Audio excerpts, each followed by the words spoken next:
është ka qit me krye. Ta them tash se s'kan ardhur shumë njerëz gjatë se do publikohet më vonë. Ja ka futur një çajt vllai çfarë një 5-6 sekonda se po shifja një video kështu në TikTok o plak. Ishte një vajzë në këto diasporën në Amerikë dhe këndonte një këngë veriore kështu, jam një lule duka gjini tërërërë. Nuk e majta merë o shpije. Turp nder, nuk e di qa me thonë, po se majta do të veten. Sa thonë, sa bukur mo. Nja 2-3 derda, pastaj thash, oh, what the fuck are you doing? A du me të tërguj këngë me qata man plak. Po, le tash se bollu dhe këngë iso kemi ande nga ju që na kusin shpirtin. Ta tërgoj këngë plak që të qash me dënes. Është kënga Kthehuni, Malësori e ka emrin e këngëtarit. Po ti je kështu, ti je radikal se nuk ke Instagram, po pardje ndava që mëngjes e kam darë atë. Kthehuni, çka koincidence. Është komplet. Çfarë koincidence. Jo, po kjo që vajza e vogël që është bërë virale këto kohë të fundit në TikTok, domethënë që ka lulja do kajzinit është jashtëzakonisht shumë gjë e bukur përpara vërtet të rënqeth mishin çdo herë domethënë është. Mundohem të rri larg ty në rrjetet e diare plak. Uni frekuentoj dhe konsumoj se bëj edhe shpërndarje të gjithë materialit e tjerë. Po unë jam mision kundër Paris edhe nuk mund të shpërqendrohem me këto gjana të vogla. Faleminderit. Bono. A e ke parë pse s'po na vjen Oriam, pse s'po vjen me fol? A mundem me sugjeroj diçka, Blan? Ore? Titullit t'ja bashkangjisim një addendum, një shtojc, sa bukur fjala shqipe për addendum, një shtojc, ku bono, kush përfiton, si më thonë, a din? Viz, ku bono. E bën dot vet. Kam telefonin këtu, bane ti lutem se jam... Okej, Shqipëria majtizmi dhe patronazhizmi, pikpyetje, hapësirë, pasaj?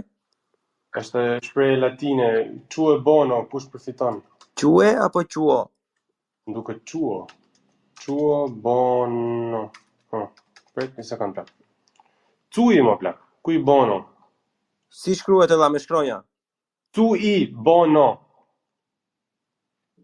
C-U-I Po, hapësirë. B-O-N-O.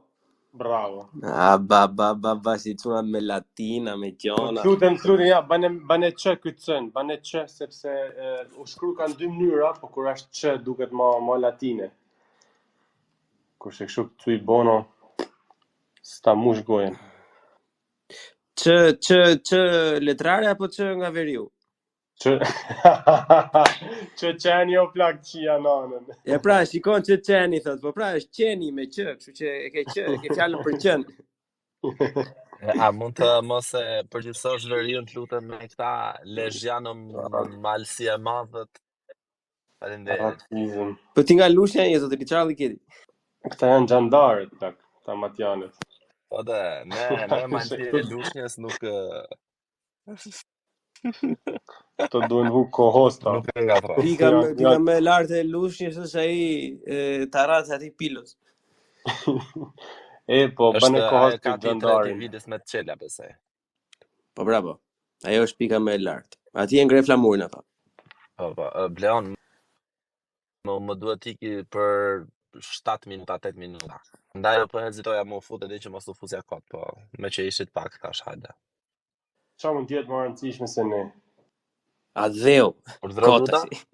Qa mund tjetë më rëndësishme se çështja jonë? Shëndeti fizikim. Karl, Bleon. Përshëndetje. Qa keni problem ju me majtizmin? Qa ju pengon majtizmin? Mua më krijon gur në veshka, nuk e di për Karli. Mu jep një si kështu, a din? I kemi konservator, djem. Jo, unë i qendrës jam, unë shumë pak hanoj djathtas. Unë jam libertarian për venimin për atë pikpamjen, po mu majtizmi... Kjo marrëveshja e emigrantëve, këtyre 36.000 emigrantëve, është kjo për me si me thonë, me plotësu atë kënaqësinë e socializmit, majtizmit, apo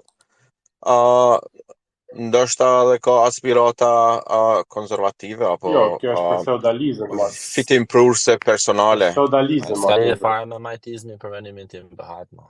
Po Po, këto për lloj gjëra mbështetjes- as me majtizmin as me Fet ma shumë djastizmin për- nuk ka. Kjo është thjesht një lloj sistemi feudal që imponohet nga aktorë të ndryshëm me petola të ndryshëm siç e kemi ne atë tonin.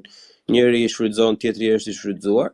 Edhe kjo nuk ka lidhje as me ideologji politike, as me ato çfarë duam të arrijmë ne apo me ato që ne herë tjetër me njëri tjetrin apo për tema të tjera kemi diskutuar se çfarë është opsioni më i mirë apo opsioni më i keq. Këto ideologjit në mbështetëse këto majtista cilat e nxisin këtë gjë janë thjesht idiotë të dobishëm, sepse këta gjërat se cila i afrohet më tepër kësaj ideologjie e cilët na drejton ne mund të ishte fashizmi për mendimin tim, sepse këta do marrin njerëz për t'i skllavëruar. Jo, po atyre unë s'kam çaj bë, se në ato i folëm dje gjëre gjatë, majtizmin unë e kam futur në të emër për faktin e këtyre që ecin mbas rrjedhës, mbas mainstreamit që çfarëdo lloj gjëje që të vi nga lart është e mirë, e kupton, edhe janë paqe, lule, duhet të jemi gjithë barabartë edhe duhet të jem pëllumba të barë që fluturojnë kur del dielli në rrezet e shkëlqyera e ke parasysh. E kape dje gaz dhe mollin që e pyeta plak sa janë mjaftueshëm, edhe tha asnjëherë tha se janë mjaftueshëm. Janë pikpamjet e veta plak. Ashtu. Jo, kuptoj që e pikpamjet e veta, po kur dikush thot asnjëherë nuk janë mjaftueshëm, atëherë kjo nuk është nuk është common sense, a kupton? Sepse ti nëse do të kesh një komb, nëse beson në ekzistencën e kombëve, nëse beson janë disa paradigma të cilat janë hamendësime shumë të thella, edhe nëse ti nuk i ke të njëjtat hamendësime, nëse ti nuk jeton në të njëjtat paradigma, nuk ke të njëjtat vlera, atëherë ti je jashtëzakonisht larg normalitetit të cilët ne ndajmë me njëri tjetrin. Unë shpresoj që Jo, unë nuk e besoj këtë. Do të thënë atë pjesa për sa i përket okay, edhe unë në atë pikpamje se po futemi në temë. Tashmë që të bëjmë për hyrje të vogël që miq të dashur jemi duke folur për të njëjtën temë si herën e kaluar, por kësaj radhe më të elaboruar ose më të shpjeguar dhe më të prekshëm për pjesën njerëzore dhe shoqërore të vetën. Normalisht edhe unë me atë argument që ti përmend Karl nuk bie dakord. Kjo nuk më hamënja se do shumë mend, sidomos për juve që keni debatuar edhe keni diskutuar me mua herë të tjera, por problematika ose jo problematika, gjëja e mirë është që pavarësisht tensioneve, pavarësisht tek këtu një atje ca momente të nxehta për shembull, gjithsesi kemi fatin që jemi njerëz që bisedojmë me njëri tjetrin. Mund të kemi mbetje qefi për kohë të përkohshme të vogla, por që le të themi kokat e ftohta bizotrojnë. Po fundi ç'pun ka unë me ta, do thosh ti. Po që okay, edhe shiko, mua si Bleon, nëse do ishte në dorën time, domethënë më shqetëson pak fakti që a është mjaftueshëm, s'është mjaftueshëm, unë mendoj që në çdo kohë, domethënë një popullsia e huaj në momentin që të jetë smooth, që të jetë çdo gjë të shkojë në rregull, më se nuk do të kalojë 1% popullsia e huaj me të brendshme. Çdo gjë këta duan të fusin 1.3% në vit u. E di se po më llogarin dje live, po them që unë edhe nuk po flisja për Shqipërinë kur thash 1% tash, po flisja për shtetet europiane që 1% do ishte nga këto e përballueshme nga Shqipëria, mendoj le të themi të drejtën, diku tek 0.2-0.1% do ishte realiste. Duke parë situatën se si këto je për popullsi homogjene, Bleon. Jo, nuk jam për popullsi homogjene, unë thjesht dua që të vinë kushdo që të vi pak nga pak plak. E kupton? Se nuk duhet i bësh një overwhelming sistemit. Unë jam për popullsi homogjene, zoti Leshi, jo për plotësisht homogjene, por për kryesisht homogjene, sepse duke pa shoqëritë perëndimore, ato që janë më homogjene, ato janë më të sigurta, kanë kriminalitet shumë më të ulët, mundesh me pa për shembull mundesh me bë dallimin mes Norvegjisë, Finlandës edhe Suedisë. Suedia ka vendosur me shku drejt rrugës së multikulturalizmit edhe u bë brenda pak viteve u bë kryeqyteti i përdhunimit në Europë, Malmö, në Suedi. Lloj krimesh, lloj gjërash, nuk është aq e thjesht me integru elemente të reja në shoqërinë tone, kur ti nuk je një shoqëri e shëndosh edhe e fort si shtete si Suedia që prodhojnë, ka një 3-4 marka makinash, ka një fighter jet që cilët e prodhojnë edhe janë vetëm 10 milion njerëz, a kupton? Po flasim për një shoqëri të zhvilluar, flasim për njerëz të edukuar, edhe nuk kanë arrit me integru nuk kanë arrit me integru kaq shpejt kaq shumë njerëz. Kjo është shumë e vështirë, dhe unë besoj se nuk mund t'i përballojmë këto probleme, sidomos shoqëria jonë në këtë fazë të cilën është sot. Nëse një ditë do zhvillohena, qoftë ekonomikisht, qoftë në mënyrë Human Development Index, në mënyrë kulturore, besojnë atëherë ndoshta do mund të flitet për këtë temë, por tashti unë nuk besoj as pak se ne mund të flasim për këtë temë. Ti bëj një pyetje Arianit një moment, se Ariani tha që je për popullsi homogjene. Deri në sa përqindje është popullsia homogjene? Se ty thua që deri në 1% thua ti i bie që ti je homogjen. Pas që jemi as 90% shqiptar, 95% Jo më shqiptar. dalë mregu. Unë prandaj e kisha, sepse ne sot që flasim nuk jemi homogjen, domethënë nuk mund të shpresojmë që për homogenizim. Në rregull, unë po të them që ti kur thua homogjen, deri në çfarë përqindje e ke fjalën? Tash nuk ti të ta them, po Ashtu unë kur flas për pjesën e homogenitetit, nuk e di si e keni kuptuar ju, por nuk flas për racën për Shqipëri, unë flas për ata që kanë minimum një 3-4 breza që janë në Shqipëri të lindur, të rritur, domethënë që janë rritur me kulturën. Mos nga ana tjetër e din se si sistemon se si funksionon sistemi, domethënë pavarësisht se mund të jenë pseudo minoritet grek apo minoritet bullgar apo tjetra, domethënë unë për këta nuk i konsideroj si jo shtetas shqiptar, se janë shtetas shqiptar dhe e dinë se si funksionon sistemi dhe jetojnë në këtë sistem, duan apo s'duan ata. Unë po them për dikë që vete që do të vi pa asnjë lloj diturie, pa asnjë lloj kontributi të qartë, pa asnjë lloj sigurie të qartë, edhe për atë, jo vetëm për njerëzit rreth e qarkë dhe për setin. Po edhe ai njeriu do ketë atë, sepse ne kemi lënë që më shkruajti njëri sot më tha po thotë del racizmi nga hundët, shumë fani ishte. Ne do harojmë diçka që ata tanët me njëri tjetrin, që jemi shqiptar dhe jemi vëllezër, vriten për një parking. A imagjinon për shembull çfarë mund të ndodhi një të huaj në qoftë se e shikon shtrëm për dikë? Tan virtual single-in pa lidhje o burr. Virtual single-in pa lidhje. Edhe blon njeriu nëse nuk dona, sigurisht prezantimi i elementeve të reja në popull është i mirë nëse vjen pak edhe me një kohë të zgjatur, jo shumë edhe për një herë siç kanë bë skandale Suedia dhe vendet shumë të zhvilluara. Por njeriu duhet me ditë edhe ku me blej, duhet me ditë ku me bë shopping. Dhe unë kisha thënë që është ndryshe me marrë emigranta nga vendet që kanë atë Human Development Index për tokë, ndryshe me marrë njerëz cilët e kanë Human Development Index në nivele më të larta se ne. Unë besoj se Shqipëria duhet ekskluzivisht të pranoj njerëz vetëm nga shtete cilët kanë Human Development Index më të lartë se Shqipëria. Në mënyrë që të përmirësohen atë, marrën njerëz që na përmirësojnë, jo njerëz që na e ulin mesataren. Kaq kisha. Sepse të njëjtën gjë bëjnë Arian, shiko, pavarësisht se kjo, unë e di që kjo që thot Karli, në mënyrën se si e thot Karli është disi inflamatore dhe nxehtëse. Unë i du të miren vendit tëm valla. Në rregull, a ke çfarë më ofru? Hajde. Ta shoh nga një këndvështrim tjetër. Po të vëmë re Arian, të njëjtën gjë bën dhe UK me ty, të njëjtën gjë bën Gjermania me mua, të njëjtën gjë bëjnë gjithë. E kupton? Ariani na iku, po flasim për të tjerët, gjithsesi. Të brain training sistematik të gjithë e bëjnë si gjë, domethënë. Unë se kuptoj çka ka të gabuar me këtu. Jo, më nuk ka asnjë gjë të gabuar. Unë du të miren, du me jetu më mirë, du të miren vendit tem, du të miren popullit tem. Pse mos më marrin njerëz të cilët kanë diçka me më ofru mua, siç merr Amerika, the best and brightest, siç merr çdo shtet i botës.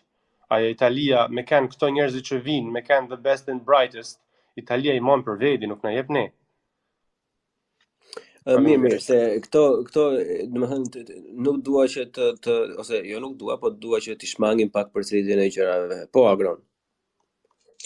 Po bash për këtë punë, Amerika ka kapacitet se ka 350 milion banor. Ata i marrin 200.000 imigrantë çdo vit i marrin. Po Amerika I ka disa ligje që emigrant që vinë të mos koncentrohen në një qytet apo në një lagje të qytetit që të formohet një lloj segregacioni I imigrantëve në një lagje të koncentruar, ha. Për shembull, kjo gjë ka ndodhur në Francë, ka ndodhur në Suedi, ka ndodhur në Australi, Gjermani ku gjithashtu. janë disa lagje të imigrantëve, të cilët as nuk guxon një person që nuk është I racës tyne, as nuk guxon me hec, nuk guxon me kalu anej, sidomos nëse je një femën, pa një shamia, diçka as nuk guxon me kalu anej. Pra, po është fjala për një qytet apo për një lagje ku një numër I vogël I imigrantëve, për shembull 10.000 imigrantë nëse vinë në një lagje të koncentruar, atëherë menjëherë bëhet aty si një faktikisht republike e imigrantëve. E Shqipnia I ka 2.800.000 banor, është numri është tepër I vogël. Në krahasim me shtetet e Evropës, lutem një sekond, lutem, nuk ndërpreva asnjëherë, lutem. Secili shtet I Evropës që pranon emigrant ka 20 milion, 40 milion, 60 milion, apo Gjermania 80 milion banor. Por ata nuk është problemi absorbu 10.000, 20.000, 30.000, ndoshta edhe 100.000 imigrant nuk është problem. Pse nuk për shkak se shpërndahen, njësoj si në Amerikë, shpërndahen emigrant edhe integrohen në kulturën, në sistemin, në traditat e atij vendi ku po shkojnë me jetue, jo të krijojnë një shtet mbrana në shtetin tjetër. Po fatkeqësisht Shqipnia është aq e vogël edhe fatkeqësisht është sa ka Shqipnia. A I keni llogarit ndonjëherë prej bregut të derit Jan deri te Ohri për shembull, sa I ka 150 kilometra apo më pak se 150. Domethënë kemi 100 kilometër një cep kur e shikon ti Evropën sa është e madhe apo këto shtete tjera që janë me 40-60 milion banor sa kanë hapësirë territoriale ata, Shqipnia është një copë tepër e vogël edhe ma merr mendja që është në rrezik të zhdukjes. Nëse marrim ne, okay, pi respektojmë për drejtat e njeriut gjithçka bëjmë na, a dhe ndojmë respektu që gjithkusht jetë shnoshe miret për paroje të edukoje të natë mirat. Po, nuk kisha pas shefun e me kriju mundësin e atyne që ata ta kryojnë. Faktikisht, nëse ata vinë pa u integru në sistemin ton, ata neve do të na integrojnë në sistemin e tyne. Për shembull, në për disa lagje në Francë, ti në shkon në Ndugoj as nuk të flet francëzisht, bilet flet arabisht. Ti do me thonë nëse ki jetu në atë lagje si francez, ti duhesh faktikisht me përshëndet ato në gjuhë arabe, edhe për me mujt me bleti diçka Ndugoj. Po këto tash francezi, po duhet mu integru. Saj në Gjermani është zonën ale në Berlin, sa përshtes. Po, tash ti si vendas, me mija vjetë që jenë në vendin tënë, po duhesh mu integru në sistemin e imigrantëve. Kjo duhet mu ndalu, kjo duhet mu parandalu dhe zbën, se Shqipnia është shtet I vogël, s'ka çka me absorbu. A din kjo është sikur me qitë për shembull një ngjyrë që është diçka tepër e fortë, edhe ta munë në ngjyrën tonë që kemi shumicë. Edhen? Sa me shtu Karl, çdo respekt, po ma merr mendja se duhet ta ruajmë na identitetin ton, kulturën ton. I bëjmë mirë tjerëve, po ruje tondën. Agran, jena edhe ma pak në censin e ri rreth 2 milion e gjys jena, ma pak se 2 milion e gjys, edhe jena një pozit ku ne vetëm po na iku njerëzit tonë, po nuk po mund I majmë njerëzit tonë që janë tashma të integruar, si më thonë, janë të këtij vend, janë të etnisë tonë, ne po na ikun sepse nuk mund t'i mbajmë, apo I heku me dashje, nuk e di kush përfiton, po mendimi im është pak konspirativ. Unë besoj se këto po shqiptarët vendas po përzunen me dashje sepse nuk pranojnë me punu si sklever për këto oligopole, monopole cilët janë në Shqipëri. Në vend kësaj parapëlqejnë mi jo në Gjermani, jo dikun tjetër ku ka një rrogë, ka një dignitet ma tepër se sa rrogë, ma të mirë, edhe nuk përbuzen, nuk shtypen, nuk përdhunohen kështu nga ai shefi ose nga pronari. Këtë ide kam vetë. Unë besoj se këta thjesht dojnë sklever për me qute bizneset e tyne, me vazhdu mu pasunu ata për vedje dhe me lanë me pas Shqipni një qiflig, një feudalizëm, një shtet feudal të tynin, ku ata janë aristokracia, pjesa tjetër janë sklever. Po edhe ka njerëz që I konvenon që Shqipnia të jetë në këtë gjendje, në këtë lloj status quo ekonomike, që të mos përparoj, që të mos i mbaj njerëzit e vet, për shkak se çdo gjenerat që emigron jashtë, gjenerata e dytë që del jashtë, ata duhen me fillu pikë zeros. Ata nuk kanë, për shembull, nëse një prind ose dy prind me fëmijë kalojnë në një shtet tjetër, ata prind nuk kanë me mujt me tregu suksesin maksimal të tyre, performancat maksimale të tyre në shtetin ku shkojnë. Pse? Se duhen mu marrë me gjitha ato probleme të integrimit, të gjuhës, të gjetjes së vendit të punës ato, po gjenerata e dytë, atëherë ndoshta mundet me tregu në pari të dukshëm që të jetë në nivel me vendasit. Do me thonë, gjenerata e parë automatikisht është e shkelun. Edhe është një fitim për armiq që nuk kanë qef me pa Shqipnin që po jetë përpara. E dyta, nëse Shqipnia si shtet është i dopt, ajo ja fillon prej ekonomisë. Aspiratat e shteteve tjera që janë, ata, unë për shembull, nëse kisha pas në interes për territorial në një shtet tjetër, unë kisha ndihmu lëvizjet e atij shteti që janë përputhen për disa qëllime me qëllimet e mia. Edhe më mërmenja që kemi asi kësi lloj organizatash, të fillu prej Sorosit, të fillu prej organizatave serbe, organizatave greke që këto gjëra që po ndodhin në Shqipni aty që ta marrin Shqipni në gjendje për shkak se ata arrin qëllimin e tyre shumë më lehtë se sa kur po të ishte Shqipnia më e fortë.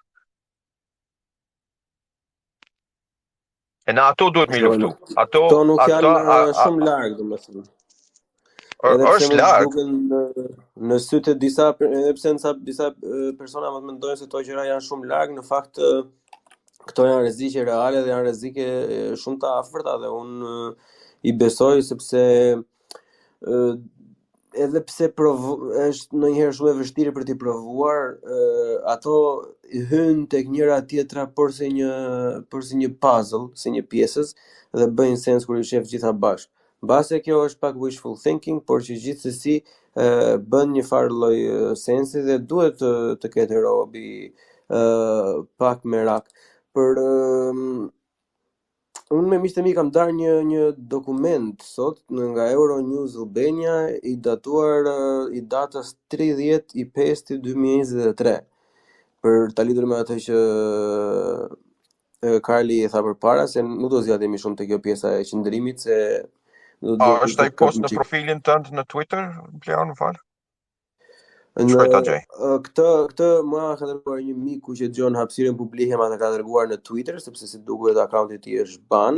Unë kërkova vetë, domethënë e verifikova ekzistonte apo s'ekzistonte dhe më pas e shpërndava me miqtë e mi, por tani do ta shpërndaj. Tani live që po flas jam duke e shpërndar në Twitter. Dhe në këtë artikull, domethënë, shifet se si kanë filluar propaganda e oligarkëve, e sklavopronarëve të rinj shqiptar, duke reklamuar që punëtorët nga Sri Lanka, Nepali dhe India janë të mirë se punojnë shumë të kënaqur me $400 all inclusive në muaj. Domethënë, sa ta bëni një dy llafi, sa ta postoj pak. Po dosha me thonë për këtë që thatë ju dy për punën e ndikimit të shteteve fqinje, të shteteve cilë nuk kanë interesat kundërta me ata shqiptare. Prova për këtë ka shumë, edhe ka vijimisht dalin prova të reja. Ka një artikull i Zëri që patën hetu, ku doli që Greqia jepte rreth 1 milion euro në muaj për disa media shqiptare, për disa analistë shqiptar, edhe për disa punonjës të shtetit shqiptar, edhe për disa kryetar bashkisë, përkatësisht edhe kryetarët e partisë së Çamve, si kishte ai, Idrizi, Shpetim Idrizit. Largmendsh është kjo punë, nuk është largmendsh kjo punë, por domethënë se kjo Shqipëria dhe tharmi shqiptar në Ballkanin Perëndimor përban një rrezik ekzistencial për shtete si Greqia dhe Serbia, të cilët kanë një pjesë të mirë të identitetit të tyre të ndërtuar mbi shqiptarët dhe historinë e shqiptarëve. Kjo pa dashur me kalu në nacionalizëm apo mjafton thjesht me pa përbamjen kombëtare, përbamjen etnike të Greqisë, edhe me pa çamt ortodoks, me pa suliotet, me pa arvanitët e tjerë, të cilët shtypen edhe nuk lejohen me mbajt identitetin e tyre si shqiptar. Domosdo shteti grek do të përpiqet me mbijetu edhe me majt veten e vet. Nuk është mu çudit hiç që ata ushtrojnë një ndikim jashtëzakonisht disproporcional në Tiranë, edhe mbi këtë pari ose këtë klasë drejtuese të Tiranës edhe të Shqipënisë mbar.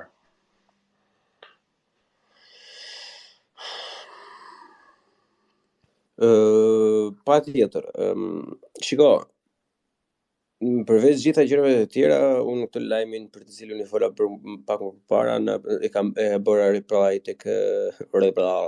reply tek Spacey dhe do të publikoj edhe dy gjëra të tjera që i kanë dërguar miqtë mi në grup. Njëra është një vendim ose mendim zyrtar nga Amnesty International Italia, që nuk e di nëse mund të ketë organizatë më globaliste se sa International Amnesty. Dhe më pas gjithashtu do të publikoj edhe atë ose le themi një nga linket për dokumentin e plot për sa i përket marrëveshjes. Dhe siç i folëm herën e kaluar në hapësirën e kaluar publike, Shqipëria nuk do të marrë asnjë lloj dëmshpërblimi ose asnjë lloj pagese monetare në mënyrë kategorike. Ose unë nuk di të lexoj mirë, ose e kam lexuar shpejt, nuk e di. Dhe problematika, domethënë që Petro kishte parë ishte që kushtet specifike janë, domethënë, të paqëndisura, nuk e dihet mirë se si do të bëhet, se si qysh tek. Pasi marrëveshja, domethënë, sipas dokumentave parashikonte një qëndrim maksimal prej 45 ditësh dhe normalisht Petro ngriti pyetjen që si çdo individ tjetër, edhe ata kanë të drejtë të hedhin në gjyq shtetin italian dhe të marrin avokat. Edhe çfarë do ndodhi nëse ata do bëjnë këtë gjë? Çfarë do ndodhi nëse një pjesë e mirë atyre din një gjuhë tjetër dhe din të kërkojnë të drejtën e tyre dhe të kërkojnë një avokat?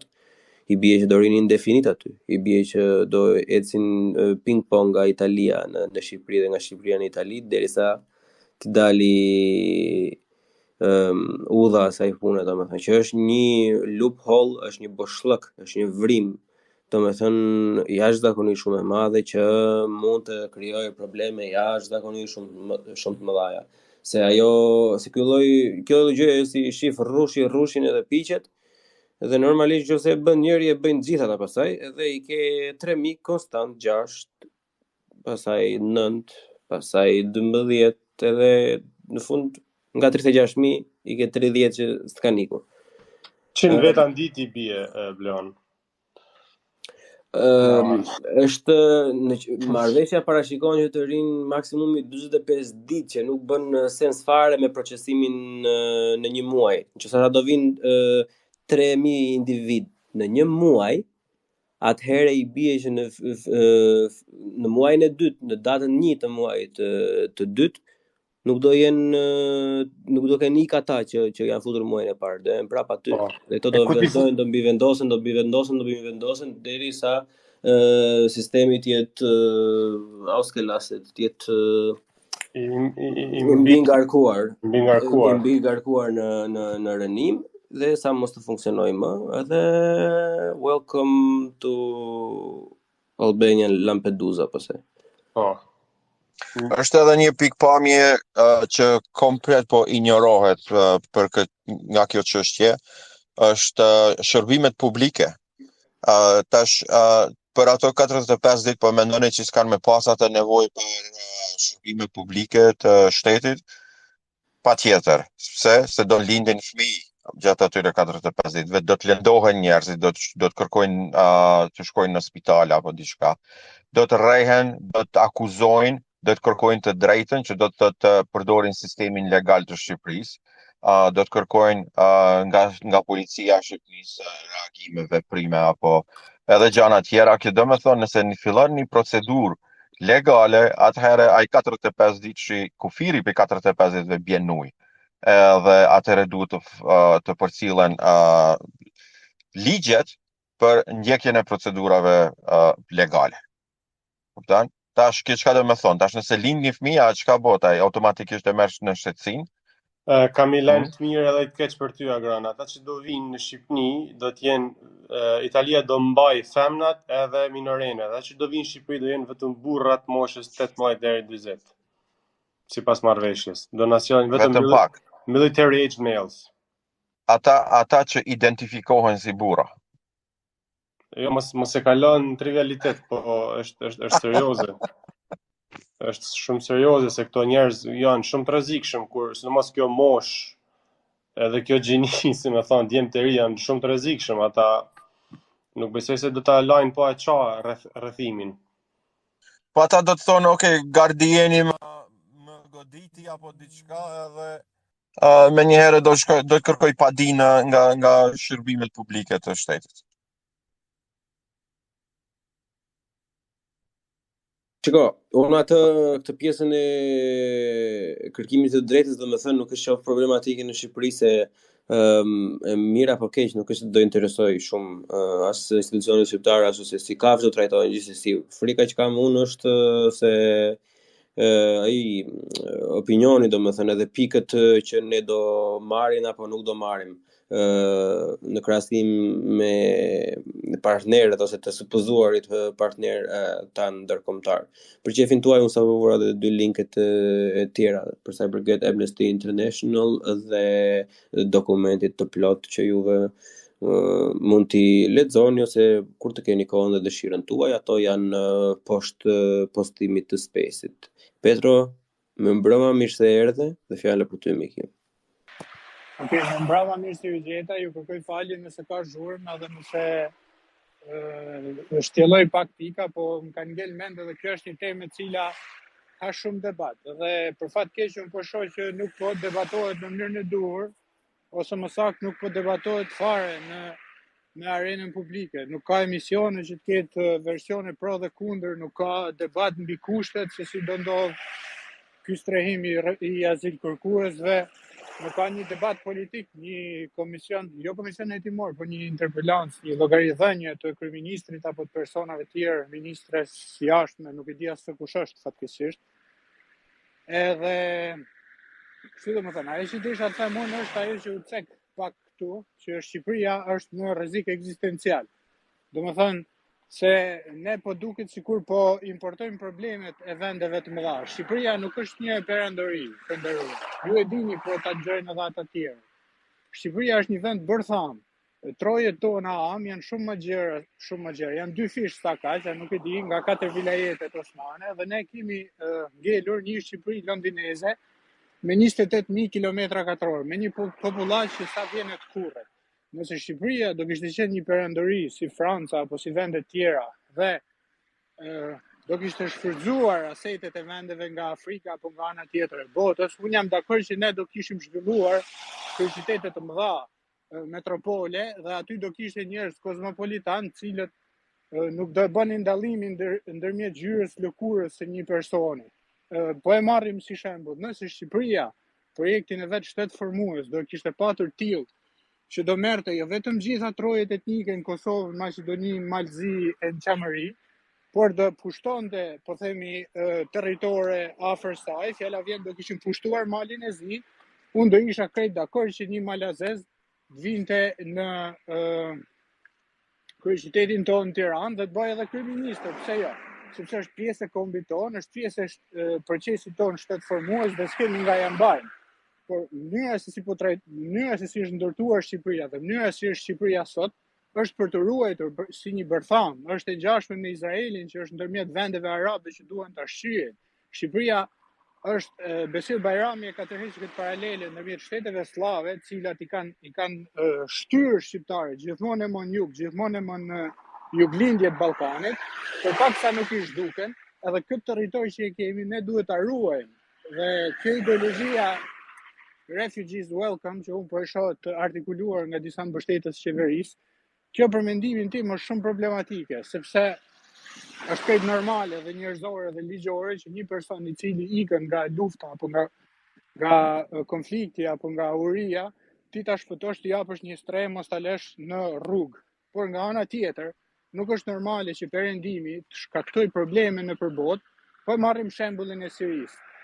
Perëndimi vendosi që regjimi sirian i Bashar al-Assadit nuk i lëvërdiste dhe vendosi ta shkatronte. Si do e shkatronte? Duke dërguar aty luftëtar xhihadist nga e gjithë bota. Dhe ndodhi një luftë civile të mëshme, dhe ndodhi një valë migracioni nga Siria dhe nga vende tjera, po Sirian ju la emri që erdhën në gjithë Europën. Dhe majtistet e Europës po thonin refugees are welcome. Pra ne ju shkaktojmë probleme ju në shtëpinë tuaj për interesa gjeopolitike, ju bëjmë juve muhaxhir dhe pastaj ju hajdeni tek ne dhe jetoni si muhaxhir dhe bëjmë një shoqëri multikulturale. Kjo është problematike për mendimin tim. Njerëzit është e njëjta dorë që po i dëbon edhe shqiptarët, që po i dëbon edhe sirianët, që po i dëbon edhe ata afrikanët. Shtetet, për mendimin tim, duhet të kenë një koncept të interesit vetjak. Quaj nacionalizëm, patriotizëm si duash. Mos shkoni t'i villni këto shtete, mos ju merrni naftën. Lejni Shqipërinë të zhvillohet. Shqipëria ka burime ekonomike për të zhvilluar, ka burime nafte, ka burime të shumëllojshme. Mos e bëni shqiptarin muhaxhir dhe pastaj ta zëvendësoni me muhaxhir nga vende tjera akoma më të rënuara. Unë po shikoja një status të Arlind Qorit, që është i majt ideologjik, dhe ai po thoshte që ne do funksionojmë si gardianët e këtyre. Pra, kemi një shtet kolonialist që është Italia, i merr disa refugjat që nuk i pëlqejnë dhe përdor një popull tjetër të kolonizuar që janë shqiptarët si gardian të këtij popullit afrikan, po themi. Kjo është dyfish raciste. Nuk duhet ta pranojmë këtë rol. Duhet t'i respektojmë edhe refugjatët, edhe italianët, dhe duhet të respektojmë edhe vetveten. Një argument tjetër që e kam unë është për sigurinë kombëtare. Askush nuk po e thotë që ne, domethënë ju e thatë, po në debatin publik nuk po thuhet, që ne jemi një popullat e vogël. Nëse ti do vendosësh 3.000 apo 30.000 apo nuk e di se sa njerëz cilët janë refugjat, të cilët janë vetëm meshkuj me potencial për që janë problematik, në një burg, sepse unë po lexoja këto opinionistët e qeverisë dhe thonin do jetë një burg mos e vrit mendjen. Si mund të jetë një burg me 3.000 veta? Një kamp. Çfarë drejtash do kenë ata njerëz aty brenda? Hoteli i mbyllur, tha Gazi.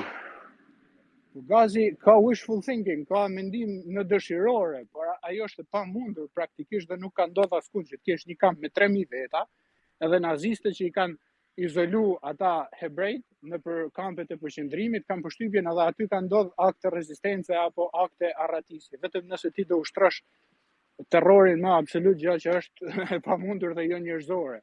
Si pretendojmë ne të ndërtojmë burgje refugjatësh në territorin tonë? Është krim ndaj vetes tonë, është krim edhe ndaj refugjatëve. Ne po shfrytëzohemi, këtë duhet ta potenciojmë, ne po shfrytëzohemi nga Italia dhe nga Europa në këmbim të asgjës, në këmbim të një mirazhi, na jepet mirazhi që do integroheni.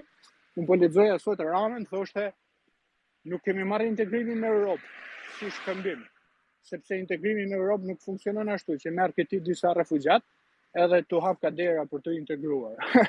Edhe është me vete sa racional dhe sa i vërtet.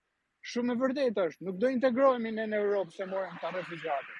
Atëherë, cili është shpërblimi? Nuk ka shpërblim, e Ramës nuk i plas fare, në momentin politik ku është, nuk i intereson opinioni popullor, sepse ai justifikohet me zgjedhjet. Unë i kam fituar zgjedhjet, ju më poshtë dhe unë do shkel edhe kushtetutën, nuk më plas fare për themelet e këtij shteti edhe të këtij kombi. E desha të them edhe diçka tjetër për globalizmin. Unë jam dakord që Shqipëria do bëhet vend i zhvilluar, kam thënë edhe dje se po përsëris shumë vetveten. Shqipëria do bëhet vend i zhvilluar, do ketë emigrant. Por duhet ta kuptojmë që fijet e globalizmit nuk i lëvizim ne, se ne po bëjmë tash si shpëtimtarët. Hajde ti shpëtojmë refugjatët. Fijet e globalizmit i lëvizin korporatat e fuqishme multinacionale, njerëzit që bëjnë politika për kontinente, jo për shtete. Ata shfrytëzojnë kontinente, shfrytëzojnë naftën, organizojnë luftra, shuajnë revolucione, krijojnë situata bomba demografike apo situata krize në përbot dhe pasojat i mbajnë të tjerët.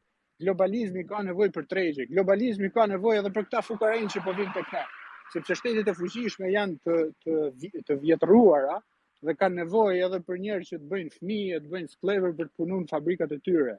se popujt e vet nuk duan që të punojnë më në ato kushte. Po nuk është kjo, nuk është ky thelbi i Shqipërisë. Ne duhet ta shohim kush është armiku gjithë popujve dhe po i skllavëron gjithë popujt. Dhe mos bëjmë këtë luftën idiote ndërmjet njëri tjetrit që ti je racist, unë jam liberal, jo po hajde ti mirëpresim, nuk ka lidhje fare kjo me mirëpritje. Ka lidhje me një politikë të shkarkimit të përgjegjësisë nga Italia drejt Shqipërisë. Edhe nuk e di se i kam shënuar gjitha, edhe një diçka të fundit që du ta them, ndoshta është pak jashtë teme, por unë mendoj se Rama ka filluar nuk mendon më për politikë brenda shqiptare, ka filluar mendon si lider rajonal dhe lider europian. Unë po e ndiqja në intervista në Itali, po fliste, po jepte mend për problemet e Europës. Kryetari i një shteti ku rroga minimale është 300 euro, ku ndihma sociale është ku 300 meti. Deluzion o plak, deluzion total. Po jepte mend që nuk mund ta mbajë vetëm Italia peshën e migracionit. Duhet ndryshohen kushtet, duhet ndryshohet traktati i Lisbonës apo çfarë ishin ato. Kjo është absurd edhe ky delir i tij vjen nga mbi pushteti që ai ka marrë në Shqipëri. Dhe nëse ai ka një antitezë, është Albin Kurthi për mendimin tim. Ai në Shqipëri nuk ka më asnjë problem sepse mendojeni nga kush do sfidohet, nga disa politikanë të korruptuar që janë me probleme me drejtësinë, që nuk kanë kredibilitet në publik. I vetmi model që sfidon ata është një kryeministër i pa korruptuar, një kryeministër që ndërkombëtarëve ju thotë jo, dhe një kryeministër i cili ka dinjitet dhe nuk punon kundër shtetit vet, po e merr legitimitetin nga poshtë, nga populli i vet dhe i reziston ndërkombëtarëve. Rama është pikërisht e kundërta. E merr legitimitetin nga lart, nga ndërkombëtarët dhe shtyp popullin e vet, krijon një regjim mafios dhe pastaj ti as nuk duhet ngresh kokë sepse ndërkombëtarëve ju duhet ky autokrati që të mbaron punën. Dhe unë mendoj se këto dy modele, jo shumë persona, po modele do të përplasen dhe janë në një luftë të pa kompromis. Ose do të fitojë lideri i cili është jo vetëm i nënshtruar LPP-që, po është edhe bën edhe një hap më tej se ndërkombëtarët duke tradhtuar interesat e vet, ose do fitojë ky dhe do ja hajë kokën Kurtit, ose modeli Kurti do fitojë dhe do reflektohet edhe në Shqipëri, edhe në Shqipëri do dalin lidera të ri, të cilët mbështeten tek populli i vet, nuk janë të korruptuar, nuk e vjedhin shtëpinë e vet, edhe nuk janë totalisht të nënshtruar ndaj ndërkombëtarëve. Se cili do fitojë unë nuk e di, po shpresoj që të fitojë i dyti. Faleminderit. Faleminderit Petro. Ka nis besoj me ndodh ajo Petro. Ndoshta po jam pak wishful thinking, po besoj se ka nis me ndodh, kanë filluar me dal fryma të cilat janë të ngjashme dhe kanë pak idealin e shtetkombit në krye dhe jo idealin e feudalizmit. Agroni? Petro ja preki disa tema të ndryshme, ndeshta me ju përgjigj në faktikisht me repliku në njërën për tyne. Këtu, se unë jam në Amerikë dhe ka këtu disa qytete që për shkak të burgjeve, i tërë qyteti është ndru në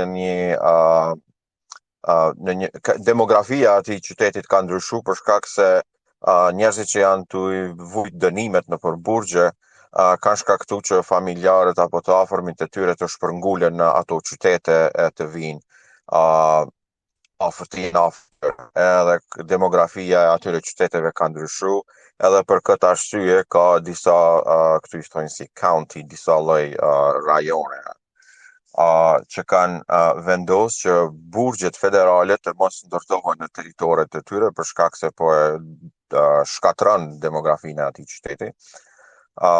Po kanë sponsoruar për ndërtimin e burgjeve. Tash mos më keq kuptoni, vetëm po du një shembull të krahasimit me ju prus se këta refugjat normal që nuk janë në burgje, edhe pse janë vende ku një grup i caktuar i njerëzve janë të koncentruar në një hapësirë tepër të vogël, që është pike e njëjtë me atë të burgjeve. Faqe të ndërpres. Një ndër ideologët ose më saktë gazetarët më të afër qeverisë është Nero Bazi, i quante burgjet e afrikanëve. Kështu, burgjet e afrikanëve. Okej. Mirë. Okej. So qëllimi që po përmend është se po du marrë një këto counties kanë sponsoru, kanë pagu dhe kanë planifiku dhe financu që burgjet të federale të mbahen në deti, në për anije. edhe që familjarët e tyre mos të shkojnë pra në për qytetet në për ato qytete, po ato burgje të jenë jashtë. Po vetëm se organizata që është marrë me ato anije, me ato burgje, tash janë organizata private. Edhe shteti tash i pagun ato organizata apo kompani që miren me mirëmbajtjen aty në burgjeve në anije. Do të thonë është punë me fitim për ato organizata. A ekziston mundësia që edhe Edi Rama e ka bë këtë marrëveshje që të përfitoj, të merr si qira për hapësirën që ju jep italianëve për t'i vendosur refugjatët e tyre? E kete linku poshtë, më thënë në letra, tani vetëm qofse po bëjnë diçka kriminale që do marrin lekët dhe do i fusin në xhep, sepse sipas marrëveshjes nuk ka asnjë lloj dëms problemi. E keni në linkun, është në fillon nga në 3, përmendet edhe pastaj vazhdon dhe më poshtë në detaje. Domethënë, po Petro. Edhe 2 pikat fundit që do i cek edhe pastaj do shkëputem, ju kërkoj falje. Pika e parë është sorosizmi ideologjik. Ne dim që Sorosi ka një ideologji të shoqërisë hapur dhe të majtës liberale. Dhe këta njerëz në gjithë Europën, në gjithë botën, mbështesin një version të shoqërisë që nuk ka një hegemoni kulturore të një kombi. Pra ata i duan kombet të përzira ndërmjet racave të ndryshme, ndërmjet kulturave të ndryshme, sa më shumë të shtypet, po themi, ndjenja nacionaliste dhe të krijohen disa vende pluraliste në thonjza, cilat janë të hapura ndaj kapitalit huaj, nuk është se janë të mbyllura si tregje, por brenda për brenda funksionojnë në këtë mënyrë. Tani, nëse kjo doktrinë po zbatohet në Shqipëri, nëse Edi Rama po zbaton, Edi Rama ka dalë hapur me Alex Sorsi, nuk është ndonjë mister, po nëse po zbaton këtë doktrinë nëpërmjet këtyre marrëveshjeve, kësaj marrëveshje ose tjerave që mund vinë pas kësaj, se kjo i ka hap derën edhe të keqes, mos kujtoni se e keqja ka fund. Dhe nëse kjo doktrinë po zbatohet, a ka debat publik për këtë? A janë dakord shqiptarët që ne do bëhemi një vend emigrantësh? A janë dakord shqiptarët që ne nesër pas nesër mund mos flasim shqip, por mund të jemi një konglomerat kombesh dhe etnish të vendeve të ndryshme? A janë dakord shqiptarët që ne duam të zgjidhim problemet ekonomike Bangladeshit që ka 120 milion banor, të Etiopisë që ka dhe ajo 100 milion banor, të vendeve të varfra të cilat mund vinë tek ne edhe të hanë të gjithë në një tavolinë? E përsëris, populli ynë është i vogël, edhe nuk është llogarit destabilizimi në gjitha manualet destabilizuese. Nëse ti do ta shkatrosh një kom nga brenda, ti i nxit, i përkeqëson, i inflamon, i end konfliktet e brendshme, konfliktin fetar, konfliktin racor, konfliktin etnik. Nëse ti do ta vendosësh Shtetet e Bashkuara të Amerikës, po do t'i vesh flakën, nxit konfliktin ndërmjet bardhëve dhe të dhimbëve.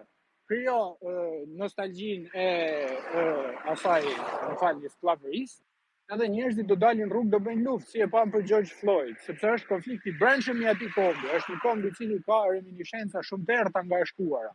Nëse do të destabilizosh Rusinë, nxit konfliktin ndërmjet çeçenëve dhe rusëve. Nëse do të destabilizosh një shtet tjetër, gjej një ndasi edhe përkeqësoje derisa ai komb të shkatërrohet nga brenda. Shqipëria fatmirësisht nuk është se ka shumë etni brenda vetes, që ne mund të jemi të rrezikuar në këtë kuptim, por ne kemi 3 fe. Nëse ti do fusësh njerëz nga Afrika apo njerëz cilët mund bëjnë edhe veprime ekstreme fetare, se versioni ynë i feve nuk është aq fanatik sa që kanë shtete tjera. Ne si shqiptarë përjetojmë fen si diçka personale, si diçka që nuk e përcakton identitetin thelbësor të njeriu. Nëse ata do bëjnë konflikte, ne po fusim një bombë brenda vendit tonë. Ne po rrezikojmë veten, dhe askush nuk e thot këtë. Flasim për mirësi, për humanizëm, por nuk flasim për të nesërmen, se ç'a mund të ndodhë. Edhe jo vetëm kaq, po ata mund të krijojnë edhe konflikte sociale, mund të jenë të frustruar, mund të ndodhin krime, dhe e keqja është se mund ndodhin edhe krime të shqiptarëve ndaj tyre. Edhe ne mund të krijojmë brenda vetes një imazh që nuk e duam, mund të krijojmë tensione që nuk i duam. Kjo na erdhi që rrëfen qiell të hapur, nuk ishte as debat, as kërkesë, as asgjë. Është absurde, për mendimin tim duhet reagojmë, sepse nuk e di, do bëhet më keq. Okej, Karl, më falësh, pak se kanë diçka për të thënë përpara se ta jap fjalën. E përmendi një pjesëmarrëse dje nga fundi I bisedës, se si është marrë vendimi dhe u bë një replik jo referendum, pa referendum edhe po e mendoja sot gjatë ditës edhe po thosha, more, çfarë të keqe ka nëse ne do bënim një referendum për këtë pjesë? Sepse ne nga çfarë kanë frikë këta njerëz, domethënë.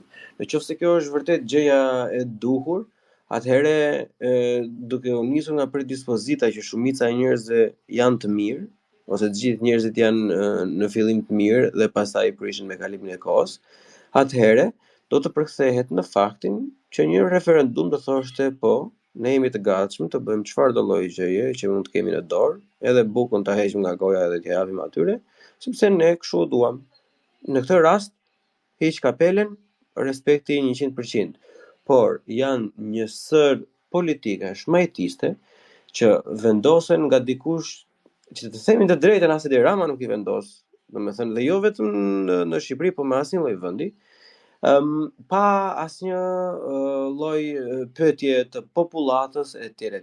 Ne dëgjojmë anekdota qesharake si Zvicra kur votoi a do jepet bonus apo si ishte ajo first wage, ato 500 euro që do jepshin apo jo, domethënë ato gjëra që s'ka rëndësi, kur 1001 ligje të tjera kanë kaluar vetëm sepse qeveria dhe status quo-ja e sistemit mendon se është e mirë për popullin. Dhe as nuk ka shkuar asnjëherë në mendje që të bëhet një referendum, sepse ajo çfarë mendoj unë, mbase është pas konspirative, unë nuk e di ta them, mbetet për të vërtetuar.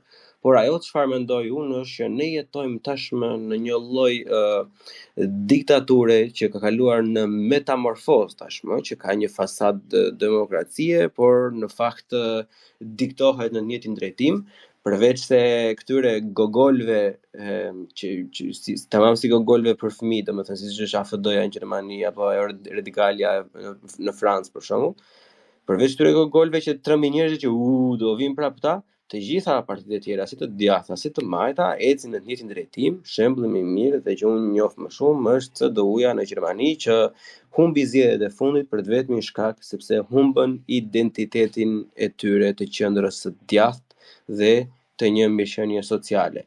E njëjta gjë ndodh me çdo lloj ligji, janë disa lloje elitash që mendojnë që nëse ne do ja lëmë në dorë popullit, ata do zgjidhin të gabuarën dhe populli nuk e di se çfarë është e duhura, kështu që ne do ta bëjmë të duhurën për ata dhe ata do ja kuptojnë lezetin vetëm kur të ketë ndodhur. A është kjo tani në okay me të drejtat e njeriut dhe me të drejtat e shtetasit, atij që paguan taksa, ai që në fakt ta njerëz I mban me lekë dhe I mundson të gjitha të fuqi? Hajde tani, nuk e di kush mund të ekzistojë që të thojë që jo, nuk ka asnjë problem se ashtu duhet të bëhet. Kin frikë ata njerëz zakonisht e kanë pikpamje diktatoriale.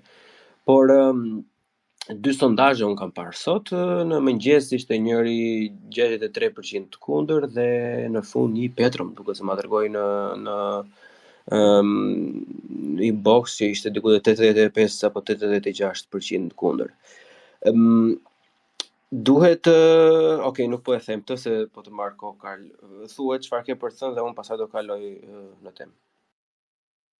Ndoshta në një rast që ka ndodhur në Shkodër, më kanë thënë, doja jem, më kanë thënë kur disa punëtorë nga Bangladeshi kanë tentuar me vrarë një prift. Dhe këto vijnë nga vende të cilat janë komplet larg praktikës tonë fetare, janë ekstremista në raport me ne, dhe këta kanë tentuar, nuk e di pse çysh e tek, por kanë tentuar me vrarë një prift. Dhe populli ka çuar në revolt, edhe këto I paska rënë në një shesh të qytetit. Dhe gjithë njerëzit I kanë përzon, domethënë, edhe nga shtëpiat, edhe nga vendet vendbanimit ku ata kanë, sepse kanë filluar me bakshi tentativash për krime edhe për prishjen e raportit, po para mendo sikur të kishin pas sukses në rritjen e këtij prishit, edhe të kishte ndodhur në incident ndërfetar ose para mendoj me marrë një numër kaq të madh sa më ndrua raportet mes feve, edhe këto ekuilibra që i kena ne të rujtëna të fitume me gjak mas shumë viteve, sepse shqiptarët në ta ashtu quajtur në revolucionin grek shqiptarët kanë luftu fe me një tjetrin, se edhe nga ana ata s'kan kanë turqit, pa ata kanë muslimanët me osmanët kundër ortodoksëve arvanit, më thonë, arvanit kanë të dy anë, kanë shqiptarë, thjesht kanë luftu me një tjetrin. Edhe mirëditorët kanë mercenarë, mos e bëj.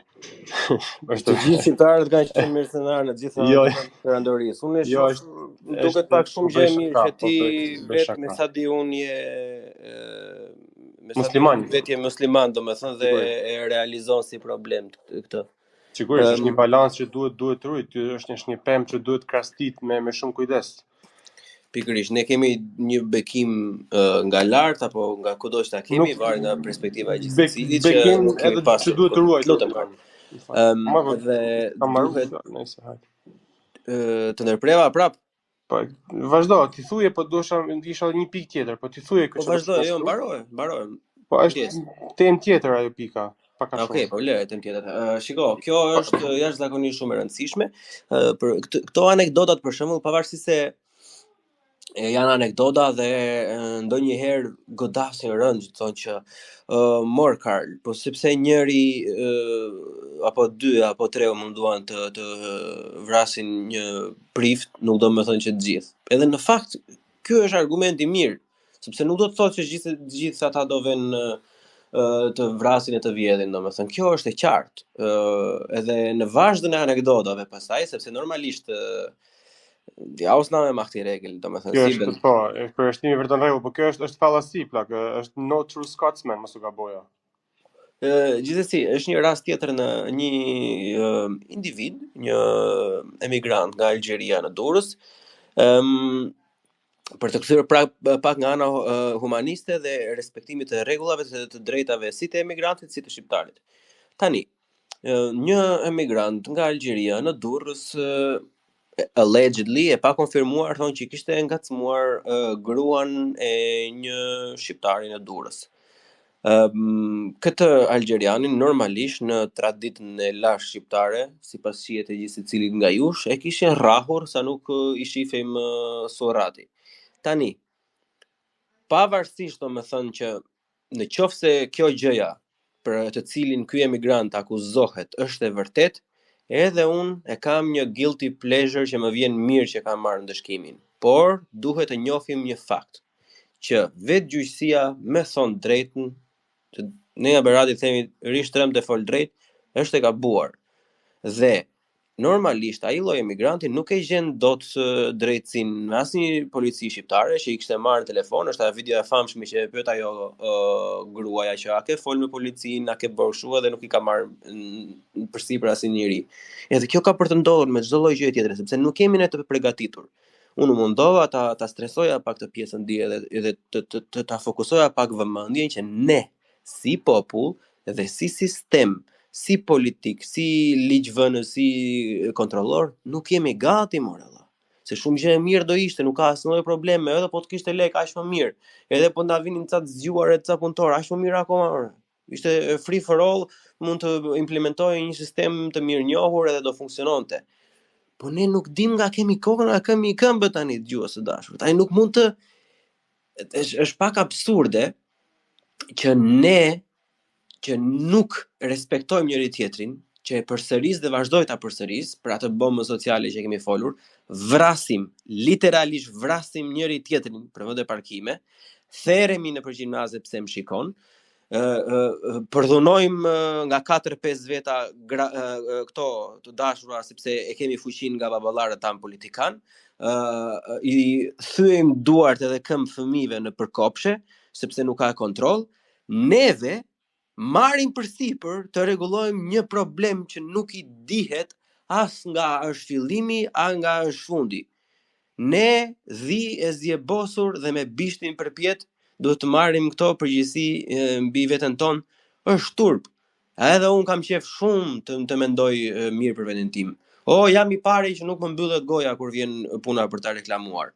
por ne jemi delusional, ne nuk dim se çfarë po bëjmë, ne nuk e dim se se kujt ja kemi hapur derën. Edhe kujt ja kemi hapur derën e kam fjalën për fenomenin, jo për individin.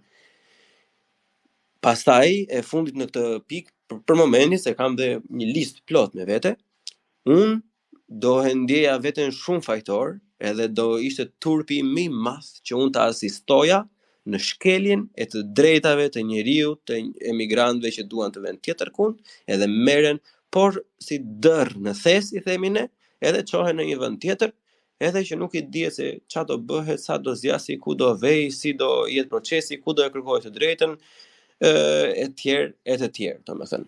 Një lloj kriminaliteti që siç e keni tek linket që kam postuar njëri pas tjetrit poshtë Space-it, që thot Amnesty International është ilegale dhe pa implementueshme, ne po mundohemi t'ia shesim refugees welcome, që është një nga gjërat më patetike. Ju e dini shumë mirë ndjenjat e mia kundër qeverisë greke, ju e dini shumë mirë ndjenjat e mia kundër qeverisë serbe, ama plasti një luftë atje apo një bombë apo një ku dëgjon, një largqof një fatkeqësi, burum hajde do të jap unë nga buka ime, sepse po vjen shtëpinë time se s'ke ku vete. Ama me dal edhe me mles gjithë pjesët, gjithë le të themi mbetjet e Italisë dhe të Spanjës, kjo të dashur, jo vetëm që është gabuar dhe ilegale, po kjo është mungesë respekti për veten. Në qoftë se ne duam të kemi input, në qoftë se duam larmishmëri, Edi Rama të bëj thirrje publike, liroj ligjet, se ligjet e imigracionit Shqipëria i ka më katastrofë se sa i ka qytetet europiane, se ligjet i kemi jashtëzakonisht shumë të forta ne, që nuk do të heqi picirin robi që të marri një dokument të tjerë. Në qoftë se ne duam në atë drejtim të bëhemi kozmopolitan, të marrim profesionalistë nga shumë anë të tjera, të lutem, liroj ligjet, të vinë njerëzit nga të duan ata, nga fundi i dunjas, të aplikojnë, edhe të vinë të jetojnë bashkë me ne, të ndërtojmë qytete kozmopolite. Ama me fundin e tavolinës nuk bëhet kjo punë. Karl. Faleminderit Beon. Mu kapte kjo që thetin fond, na nuk kena as pak pse me marrë njerëz tjerë kur kena 2 milion shqiptar, më përfshi mu e ty, të cilët kanë jashtë në këto 30 ditet e fundit, edhe të cilët janë të shkolluar dhe të edukuar dhe kanë diçka për me ofru vendit, po është vendi i cili nuk ka asgjë që më na ofru ne. Për këtë arsye ai vend mbahet në atë gjendje, besoj unë, edhe për këtë arsye tentohet për me marrë njerëz të cilët kanë një zhvillim, një Human Development Index shumë të ulët, të cilët të mbahen këtu, të shfrytëzohen si sklever, edhe pastaj të dhihen me nder me thonë jashtë në Evropë, se ata kur të bajnë kërdin këtu, kur të punojnë këtu do ikin, se nuk do rrinë këtu, se këtu nuk do me najt kërkosh, këtu nuk do me najt njerëz të cilët janë lindë këtu. Po flas për Shqipërinë, sepse i kanë përzan, i kanë marrë mundësit, i kanë sklavru. Nuk don as kërkosh me jetu në një shtet i cili është fashisto feudal, siç është Shqipëria. Edhe unë besoj për të kthyer te pika e tyre mbështetësve që janë kryesisht patronazhista dhe të qeverisë.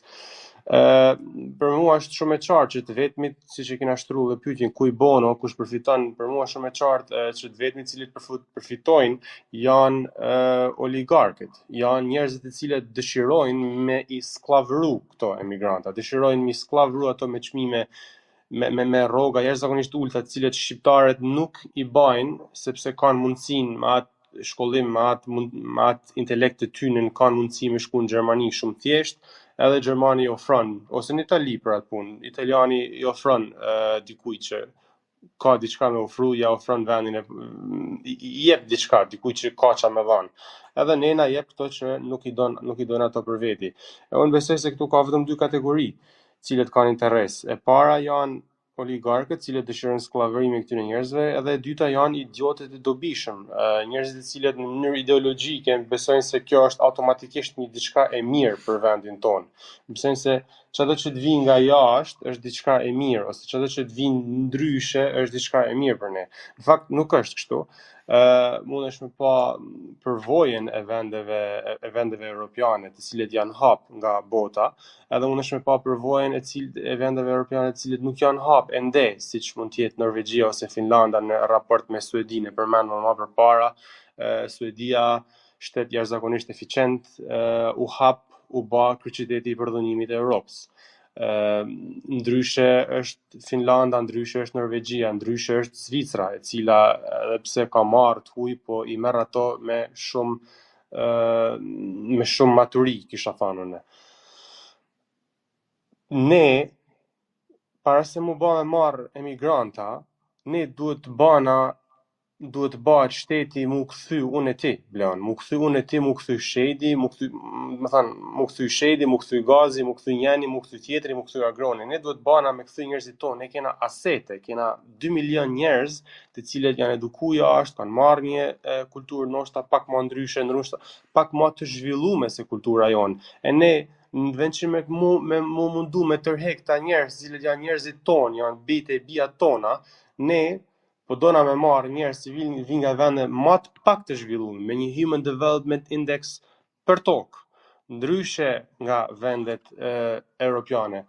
Unë, si të thashë edhe më përpara, ajo ideologjia jeme është nëse ne do të marrim njerëz, do të marrim shumë pak, edhe do të marrim ekskluzivisht nga vendet cilat kanë një Human Development Index, një zhvillim njerëzor, intelektual, më të lartë se ne.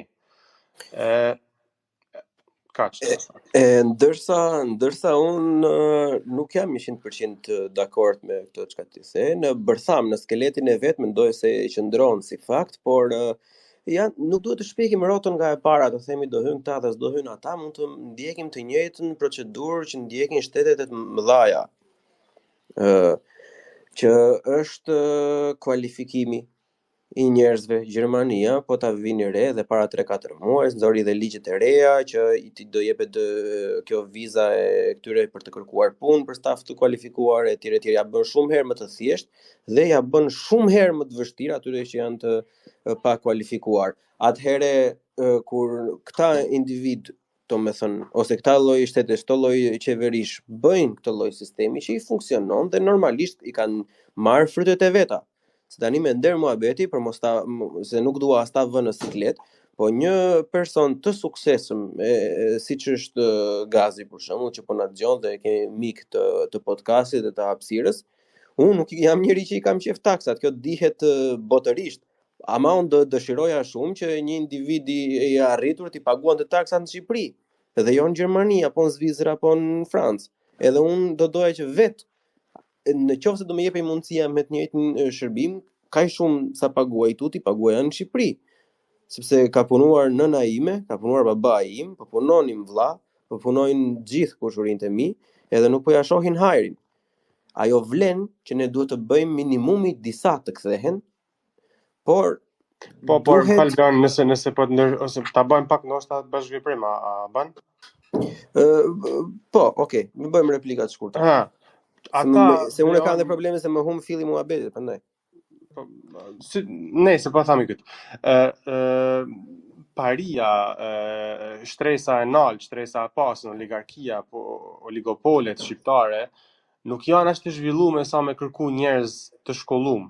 Ata janë primitive, janë feudal primitiv, janë katëndar për sa i përket prerjes tyne. Jo se ka një fymje, se ka një gjatë keqe, po katëndar me mentalitet, domethënë nuk është se ka në perspektivë për zhvillim, për botë. Ata kanë nevojë për njerëz cilët të jenë sklever punët, nuk kanë nevojë për mua e ty, me shumë dëshirë mund të na nxjerrin jashtë, edhe prandaj jena ne këtu ku jena, edhe në Shqipëri po tentohen me ardh njerëz cilët janë të pa kualifikuar. Po përveç kësaj, domethënë që vlen deri këtu, mbase fjala fshatar nuk është e duhur, as dhe unë nga fshati jam, domethënë. Po se kam mentalitet të di, po edhe ajo edhe mentaliteti nuk vlen, se shiko, duhet të kesh se mentaliteti i fshatarit domethënë është të shofi punën e vet, kurse këta janë gryksa. Është fjala më e bukur shqipe. Këta janë një klasë gryksash që e shesin humanitetin dhe ndjenën e ndihmës vetëm kur u duhet për profite direkte monetare dhe pushteti. Se shiko, të gjithë punëtorët e ndërtimit që janë në Gjermani, inkluzive ata 4 të ndjerit që i zuri skela në Hamburg, edhe shumë të tjerë, mund t'i përdorte Shqipëria jashtëzakonisht mirë nëse do ishin mundësitë. Do ta kishin dhënë performancën e vet atje. Ama Shqipëria i trajton si kafsh. Sa video, sa foto, si në Shqipëri, si në Kosovë, janë nxjerrë vetëm tek Lolita në çfarë kushtesh ata punojnë. Edhe si ai link që unë kam dërguar më poshtë, këto mediat propagandistike nxjerrin lajme se si njerëz shumë të vuajtur që s'kan parë gjë me sy, që vinë nga Sri Lanka, nga Nepali, të përndjekur edhe nuk e di gjërat e tjera, sillen mirë dhe janë punëtor fantastik për $400, domethënë, pre-tax. E kupton? Normalisht ai individ do slet i mirë sepse ai ose do jetë sklav i jot modern, ose do ri atje ku i cënohet siguria vetjake. Ai nuk ka zgjidhje, ai nuk është se thotë që faleminderit Shqipëri që je vend i mirë dhe unë e zgjodha Shqipërinë për juve. Jo, ai po ikën. Edhe neve e shesim sikur po japim derën, kur neve po bëmi bashkëfajtor, ata të njëjtën gjë çfarë kanë bërë në periudhën kur Imat ka shkuar në Greqi. Të njëjtën gjë që kanë bërë italianët, edhe shumë më shumë kombë të tjera me shqiptarët, që i kanë shfrytzuar, që nuk i kanë paguar, që i kanë dëmtuar fizikisht dhe nuk i kanë dhënë sigurime asnjë. Të njëjtën gjë ne fatkeqësisht po e kultivojmë. Do të thjesht të skuadrojmë ata. Edhe po ndjekim të njëjtën politikë të keqe, feudale, që ne kemi hequr në kuriz vet. Edhe neve si shqiptar, duke u nisur nga sa të vuajtur ne jemi, nuk na falet që ne të bëhemi pjesë e një loje të tillë ku njerëz që vinë nga piciri japim një pseudo zgjidhje që nuk ka asnjë lloj zgjidhje brenda dhe i shfrytëzojmë, nuk shfrytëzojmë as ne, s'ka për të marrë as individi ndonjë gjë. Po, i shfrytëzon tjetri. Para se të jap fjalën këtij The Police Chronicle, doja të thosha që ky relativizimi domethënë në të shtetet europiane, siç e ka thënë Petro, unë nuk mendoj se funksionon për Shqipërinë sepse ata janë të lidhur, janë si të themi në kërthiz me të shtetet e cilat ata kanë bërë dëmet, sepse janë të gjitha shtetet e mëdhaja që kanë ndjekur politika të ndryshme për të destabilizuar vende të ndryshme, që kanë marrë në qafë një linje të mesme të tërë. Po Zoti i paft edhe Zoti ja marrët hakun derisa të gjejnë qetësinë e tyre dhe paqen e tyre dhe begatinë e tyre. Këto shtete i kanë shkatruar dhe i dyndën të tjerëve thonë që jo, po duhet ti je me mua tash, tani jemi të gjithë së bashku. Kur ne bënim profitet, zhvasnim, vrisnim, përdhunonim, bënim genocide, i kishin ne përfitimet. Tani që vjen zgjidhja, apo ne tani jemi një skuadër, ne tani do të zgjidhim diçka së bashku. Shiko, çdo lloj entiteti, si politik, si qeveri, si shtet, si union, si federat, funksionon si një fëmijë. Nëse nuk e djeg një herë dorën, nëse nuk është konsekvente gabimi që ata të mësojnë një mësim, ata do vazhdojnë akoma të bëjnë të njëjtën gjë. Përpara se të vazhdojmë bashkëbisedimin, unë dua të rikujtoj dëgjuesit që nëse ju keni dëshirë, si gjithmonë, hapësira publike është për të gjithë, mund të bëni request edhe të futeni, unë do jap fjalën në The Police Chronicle për të ndarë mendimin e vet. Fjala për ty. Të dashur miq, kjo pjesë e hapësirës publike përmbyllet këtu, pasi në pjesën e dytë të njëjtës bisedë ne kemi diskutuar mes politikave të brendshme të Shqipërisë dhe Kosovës. Ndiqet. Nuk mendoj që